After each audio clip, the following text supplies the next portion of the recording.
Good afternoon. I pray that your Wednesday was filled with spaces and places of joy, of peace, of happiness, and maybe you actually read something that inspired you, something that made you say, something that maybe gave you an aha moment, something that touched you deep within your spirit and left you a little different than how you had been before you read it.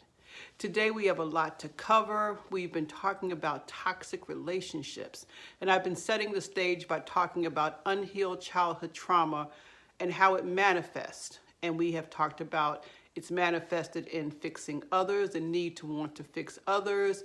It's manifested in people pleasing. And today we will talk about codependency. And I need my glasses because I'm reading some things. Codependency is a topic all within itself, and we could do a long series on it. But for the point of toxic relationships, I'm just going to do a quick overview.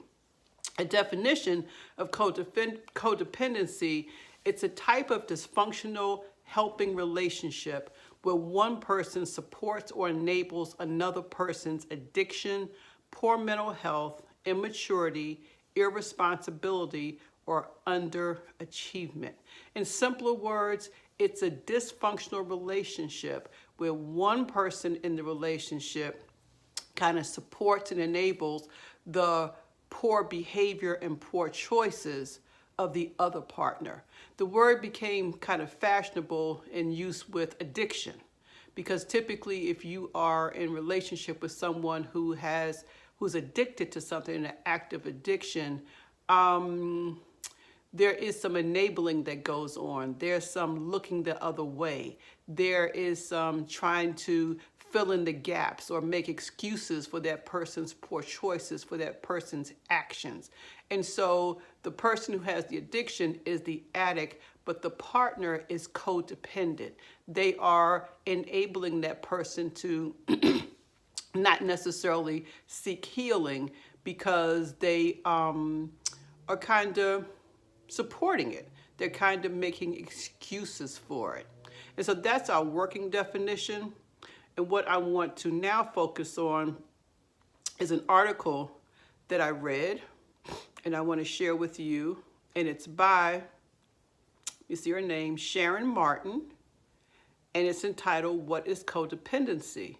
And I do not believe in recreating the wheel, so I'm going to use her article to kind of talk about things about that can happen around codependency.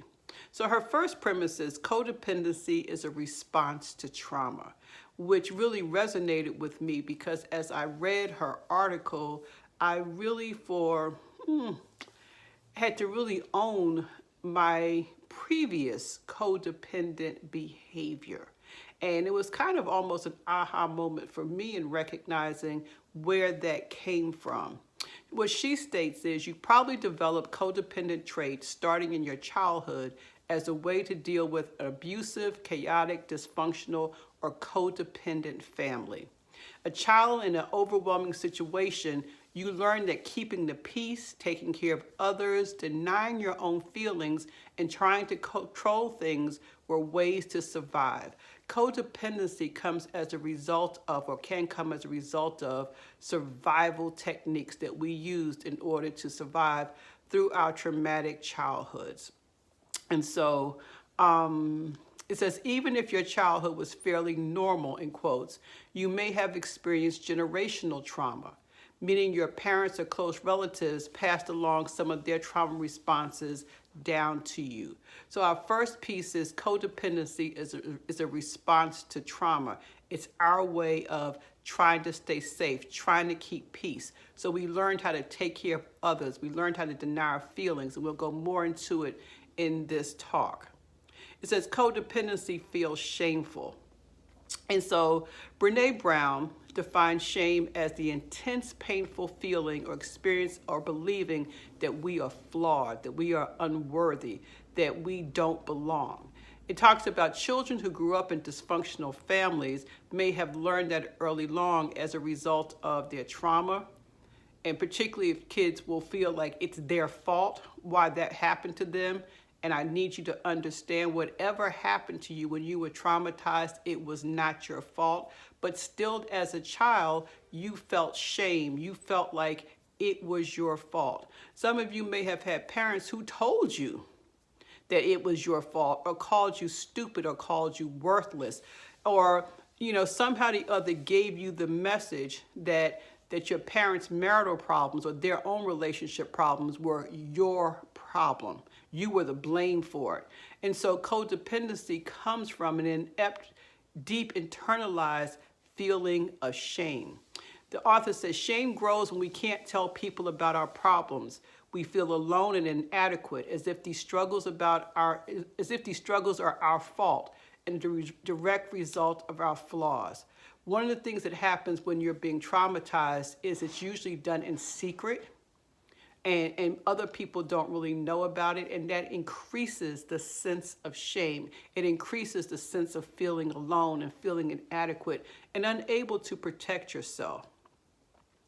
The third point is codependency is an unhealthy focus on other people's problems, feelings, and need. My. That really struck home. Sometimes in church, the preachers say, if this is you, just say ouch, because your toes have been stepped on.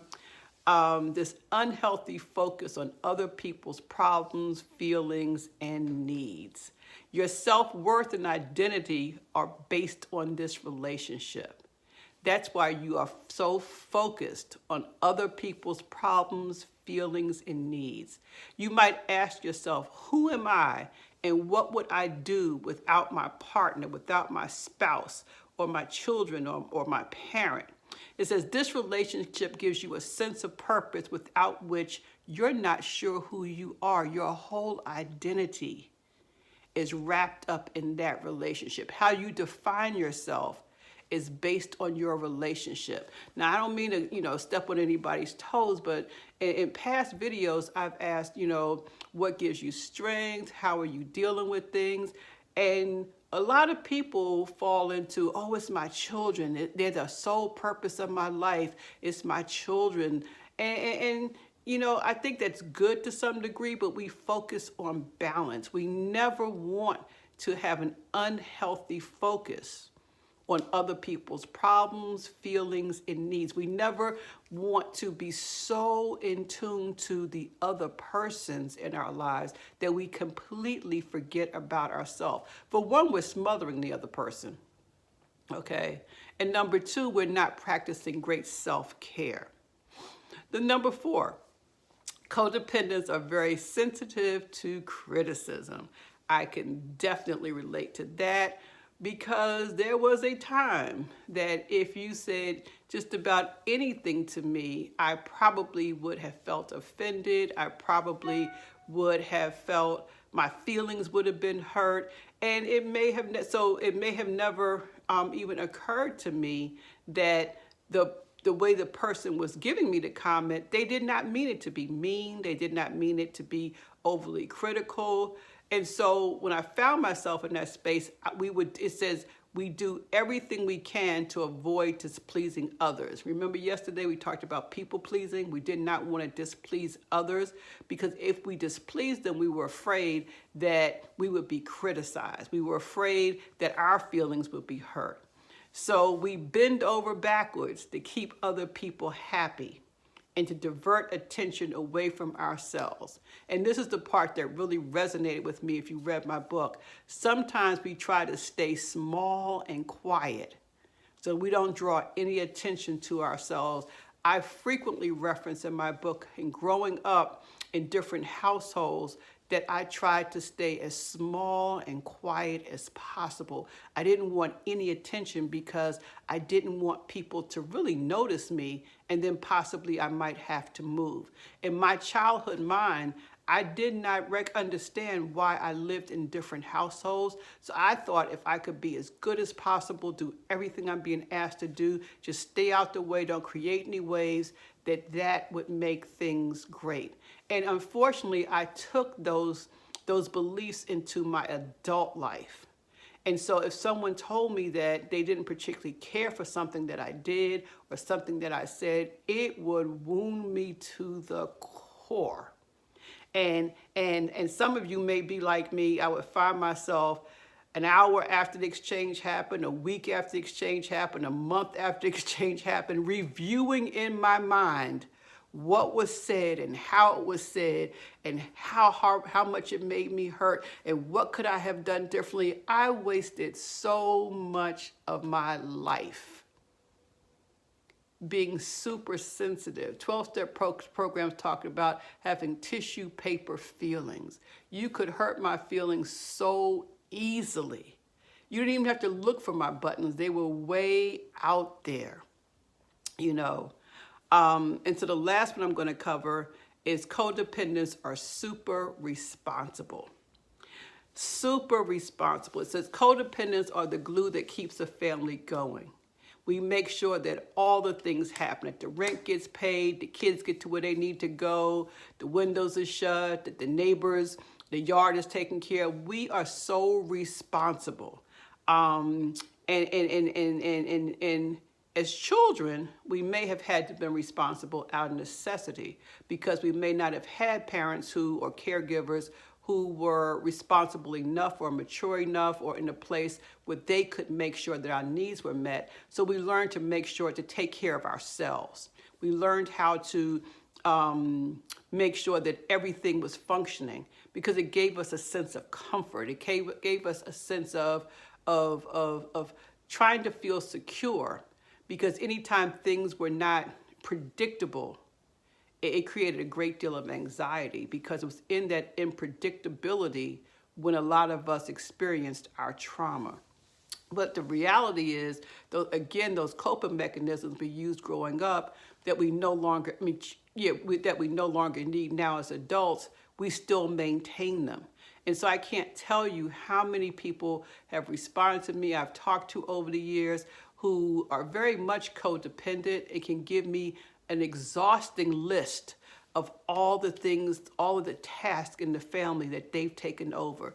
They are the cooker, the cleaner, the person who goes to work, who takes care of the children, who pays all the bills, who may have more than one job, who takes the car in for repairs, who does everything.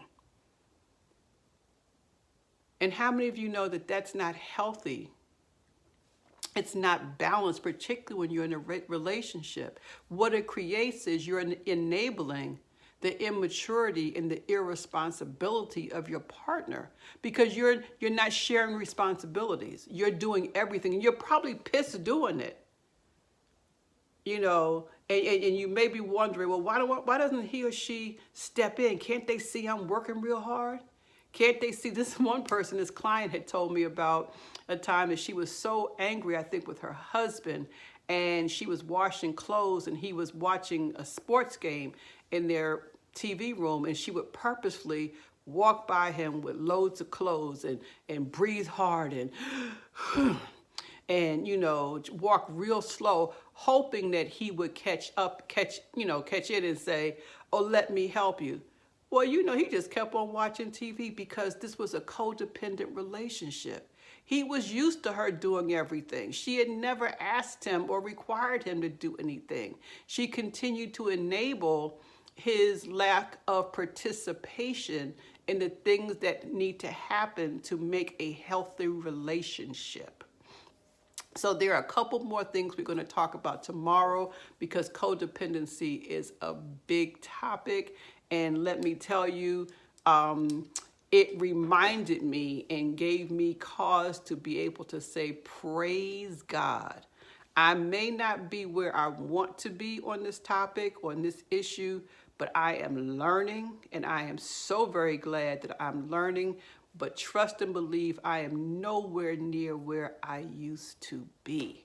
Nowhere near. And I say this to say that there is hope for you. There's hope for you if you make the decision that you will become codependent no more, one step at a time, one day at a time. You can start with baby steps. It doesn't really matter. It starts with a decision. I am tired of enabling the people in my life. It's wearing me out. I'm tired of being angry about it. So I'm making the conscious decision on purpose to release my codependency.